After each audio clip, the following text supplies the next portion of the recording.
El tema de esta predicación, la segunda venida de Cristo, una vista previa, la segunda parte. Está muy largo el título, pero si quiere pueden dejarlo en la transfiguración para no hacerlo tan largo.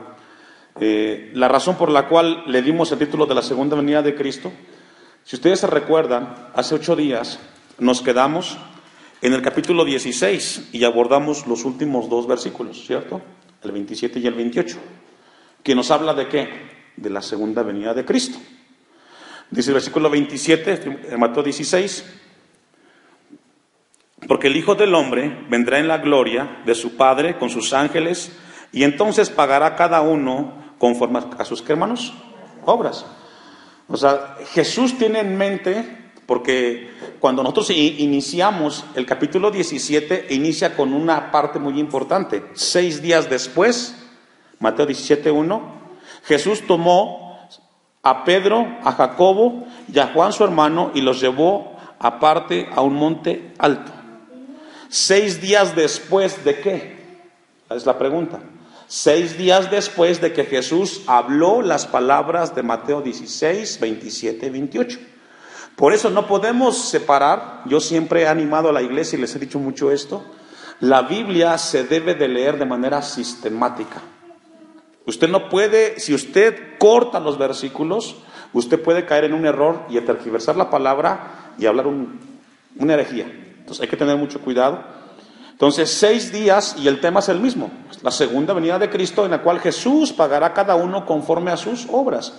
Y hace 8 días Dios nos hablaba que cuando hablamos de las obras, no es que por las obras nos vayamos al infierno, sino que las obras evidencian lo que hay en el corazón del hombre, ¿cierto? O sea, el que miente no se va por la mentira en sí, sino se va por lo que lo motivó a mentir, que está en el corazón. No sé si logra entenderlo. Es decir, las obras son la evidencia y la señal de lo que hay en el corazón. Por eso cada persona será retribuida según lo que ha hecho. Versículo 28. De cierto os digo que hay algunos de los que están aquí que no gustarán la muerte hasta que hayan visto al Hijo del Hombre viniendo en su reino. La Biblia nos habla de que existe la posibilidad de que algunos tengan la bendición de ver ese momento en el cual Él venga por su iglesia. Algunos otros no. Es lo que dice el versículo 28. Y luego llegamos entonces a un momento importante y decisivo. Muchos teólogos coinciden de que están a escasos 6, 8 meses de que Jesús llega a Jerusalén, cuando se escribe Mateo 17. Está muy cerca el momento en el cual Jesús llegue a Jerusalén. Ahora recordemos que en el capítulo 16 Jesús se encuentra en una aldea de Cesarea de Filipo. Ahí se encontraba. Entonces de ahí él tiene que recorrer una distancia, pero de alguna manera Dios quiere enseñarnos algo muy importante que encontramos en el capítulo 17, y es el tema de la transfiguración. Pero realmente lo que nos habla ahí es que Jesús viene otra vez, la segunda venida de Cristo, porque se prepara todo un escenario para que Él regrese a Jerusalén. Bien, con ese contexto, bueno, antes de abordarlo, déjeme decirle algún dato que estuve encontrando ahora que estaba estudiando este capítulo 17, que hay más de 1500 versículos en el Antiguo Testamento que nos hablan de la venida del Mesías a esta tierra. Es decir, de cada 25 versículos que encontramos en el Antiguo Testamento, encontramos uno que habla de la venida de Jesús. En el Nuevo Testamento encontramos más de 319 versículos que nos hablan de la segunda venida de Cristo. Son datos que encontré que le comparto a usted. Bien, vamos al versículo 1. 6 días después, esos 6 días después, es muy importante entenderlo. Algo también importante antes de continuar, Lucas registra también este evento, está en Lucas 9, 28, y también lo registra Marcos capítulo 9, versículo 2. Es decir, Mateo, Marcos y Lucas hablan de este momento de la transfiguración, y el que más nos va a ayudar para complementar muchas cosas va a ser la vista de Lucas. Entonces tenga ahí Lucas capítulo 9, versículo 28. ¿Por qué le digo Lucas? ¿Y por qué es importante detenernos aquí? Porque Lucas 9, 28 dice que no fueron 6, fueron 8 días. Lea conmigo Lucas 9, 28. Aconteció como, ¿cuántos días? 8 días. Entonces la pregunta, pastor, ¿son 8 o son 6? La pregunta que surge, ¿no? ¿Quién se está equivocando, Mateo o Lucas? En el sentido judío, hermanos, tanto los 6 como los 8 días hace equivalente a una semana. Entonces, los teólogos hablan y mencionan de que hablan de una semana cerrada, del momento en el cual Jesús proclamó la segunda venida, que les pagaría a cada uno según sus obras. Dice Lucas 9:28, aconteció como 8 días después estas palabras. Después de estas palabras, la pregunta que surge aquí, que ya contestamos, es ¿qué palabras? Las que están en Mateo 16, 27 y 28. Lucas nos da un poco más de luz. Ahora, ¿qué fueron las palabras que encontramos en Mateo 17, 27 y 28? Perdón, 16, 27 y 28. Porque el Hijo del Hombre, ¿qué dice?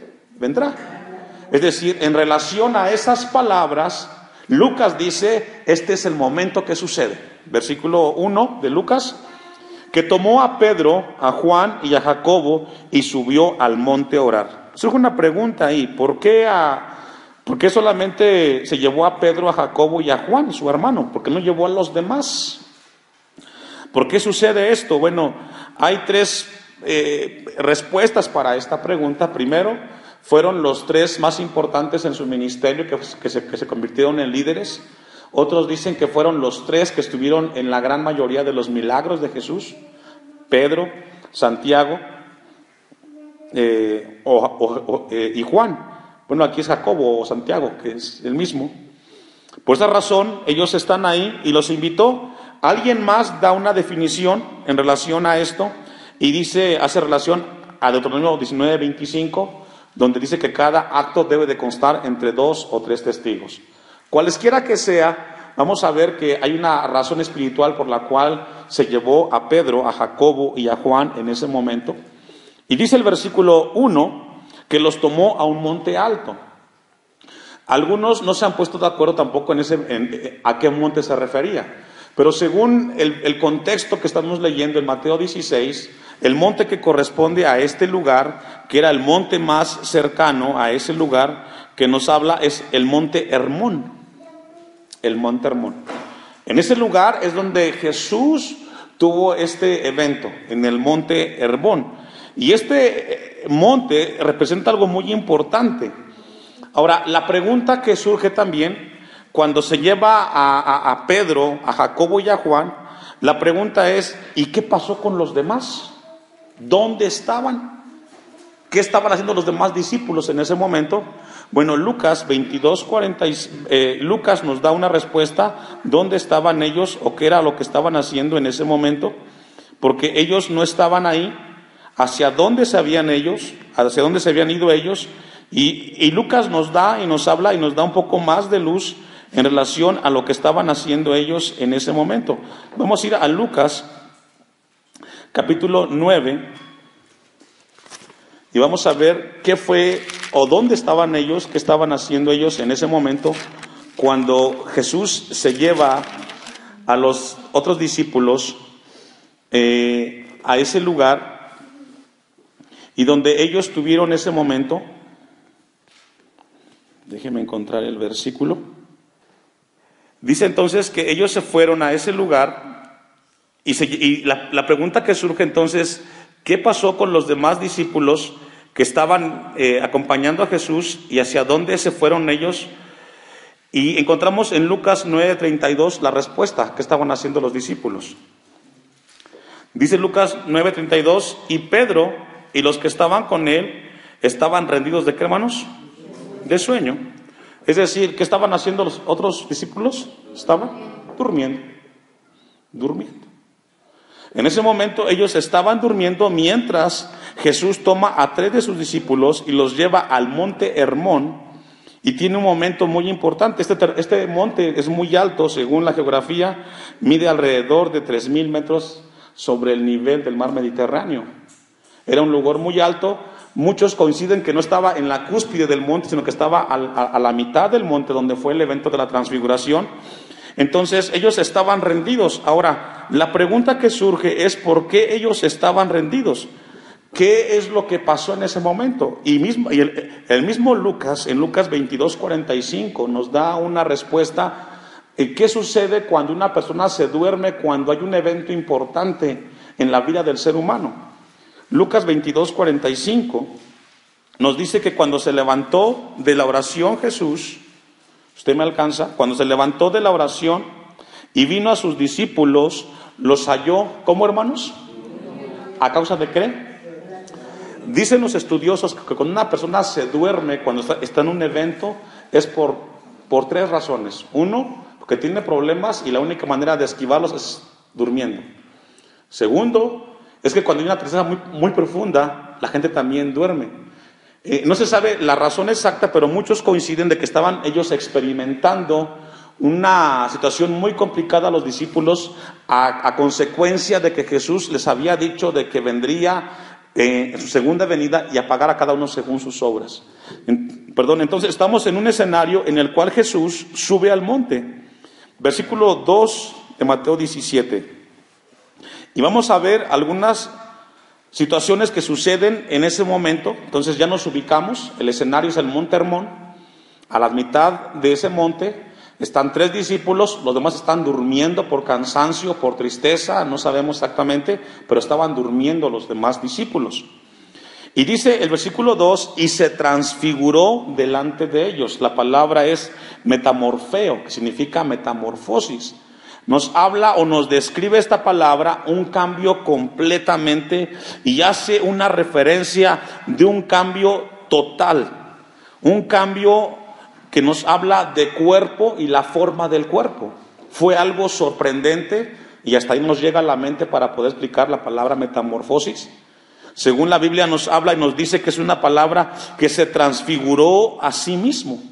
Hubo un cambio en la fisonomía de Jesús, espiritualmente su cuerpo tuvo un cambio, su cuerpo de una manera impresionante en ese momento, según el versículo 2, y se transformó, dice, se transfiguró delante de ellos. Esa palabra transfigurar que encontramos ahí, la encontramos también en Romanos 12:2 y en 2 de Corintios 3:18, donde nos habla y nos da un poco de luz a lo que se refiere el texto de Mateo 17:2.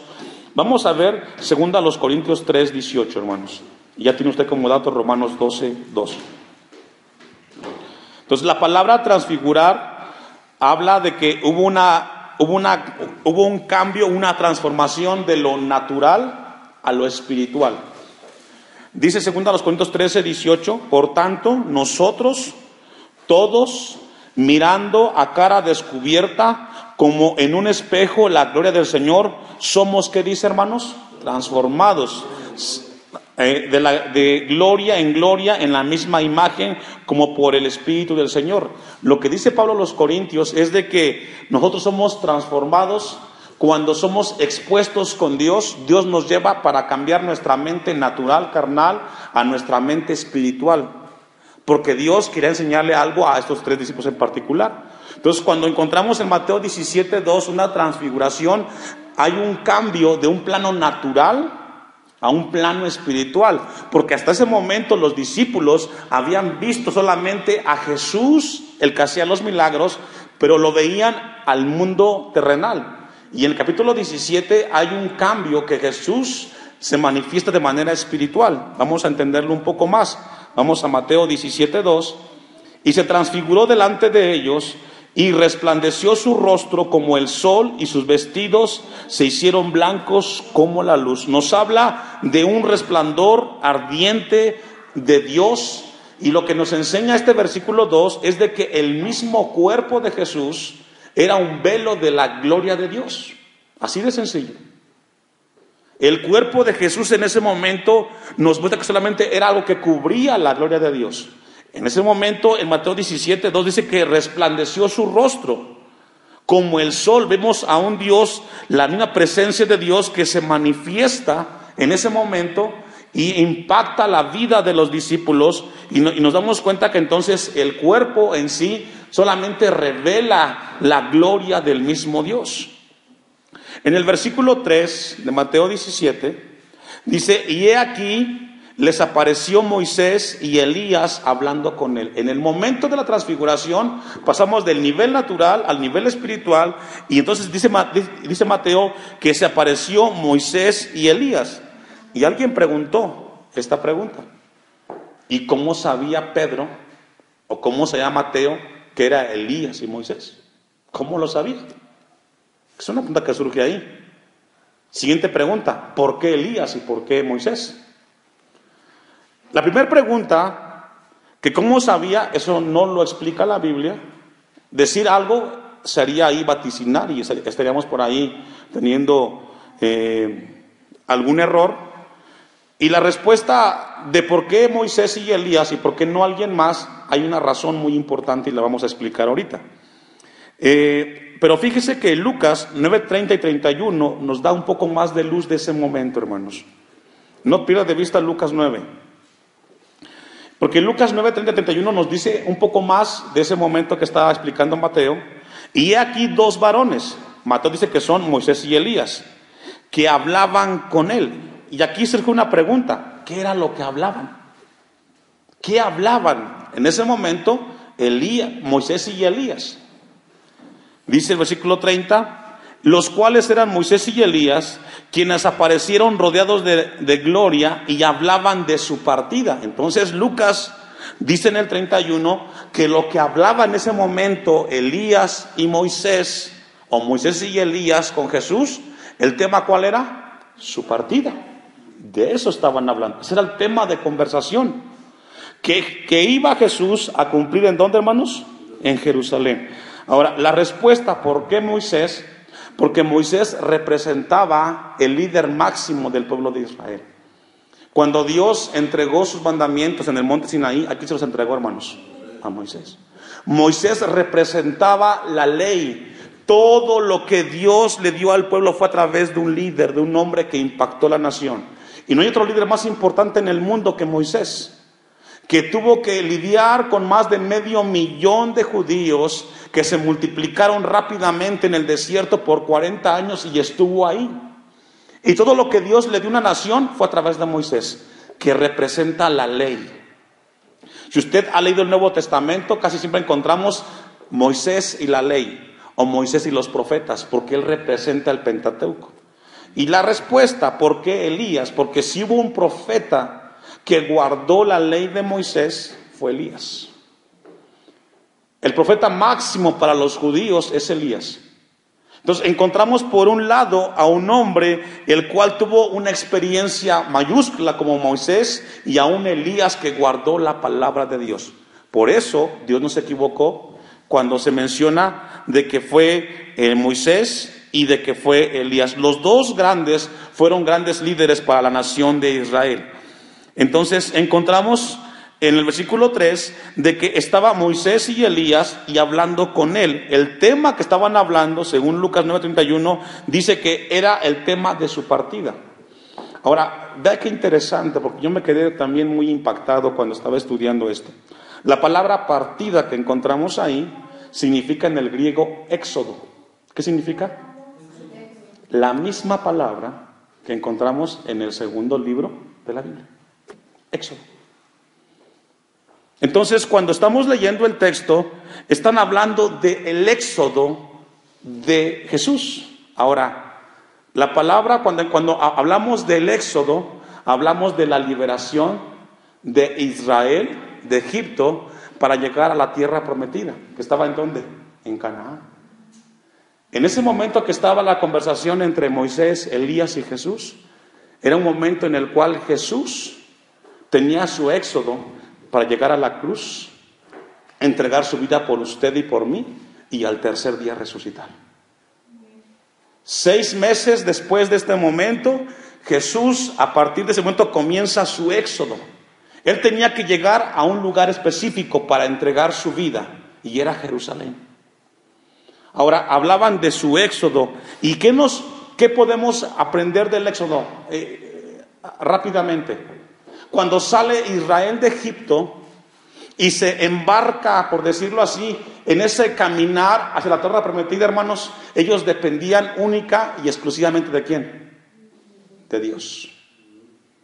Esos 40 años estuvieron en un desierto a expensas de muchas cosas, pero el pueblo estuvo dependiendo total y profundamente de Dios. En el Éxodo, recordemos que en el día los guardaba la nube. y en la noche la columna de fuego. Entonces, a partir de ese momento, Jesús se encomendaba al Padre en su plena voluntad. No le cuestionó más. Por eso, esto es crucial dentro del ministerio de Jesús.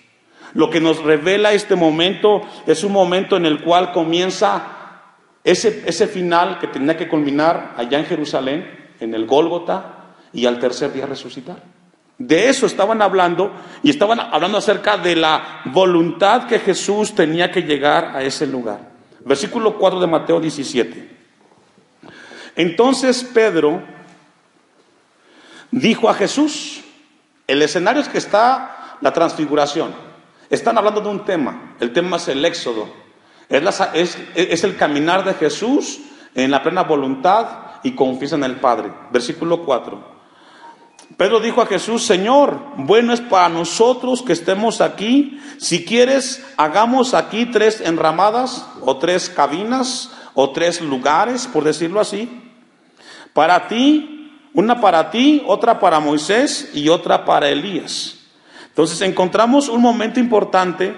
Lucas dice en Lucas 9:33, y sucedió que apartándose de ellos de él, Pedro dijo a Jesús, Maestro, bueno es para nosotros que estemos aquí y hagamos 3 enramadas, una para ti, una para Moisés y una para Elías, no sabiendo lo que decir. Entonces encontramos en el versículo 4 de Mateo, hermanos, que Pedro dijo, Señor, estamos viviendo un momento tan importante, tan bonito, tan hermoso, que mejor nos quedamos aquí. Y lo que nos enseña este versículo 4, hermanos, que el mundo espiritual es mejor que el terrenal. No sé cuántos de ustedes han tenido la experiencia de estar en comunión con Dios, en la oración o leyendo la palabra, que a veces decimos, Señor, quisiera que esto nunca se terminara. Es tan hermoso estar en tu presencia, es tan hermoso sentir tu palabra que me habla, que no quisiera que se acabara ese momento. Eso fue lo que le estaba pasando a Pedro. Se dio cuenta que la parte espiritual era mejor que la natural. Por eso le pide que se hagan 3 enramadas. Susana Wesley, esposa de Juan Wesley, dijo lo siguiente, un comentario en relación a este versículo. Ayúdame, Señor, a recordar que la religión no se limita a la iglesia o al retiro, ni se practica solamente en oración y meditación, sino que siempre y en todo lugar estoy en tu presencia, dijo Susana Wesley. Y esto nos habla de que estar delante de Dios no está limitado solamente a un lugar, sino que en todo lugar podemos estar en su presencia. Solo depende de que tengamos conciencia de ello, hermanos. Y fue lo que le pasó a Pedro, versículo 5. Mientras él aún hablaba, Pedro hablaba, una nube de luz los cubrió. Y he aquí una voz desde la nube que decía, ¿qué dijo, hermanos?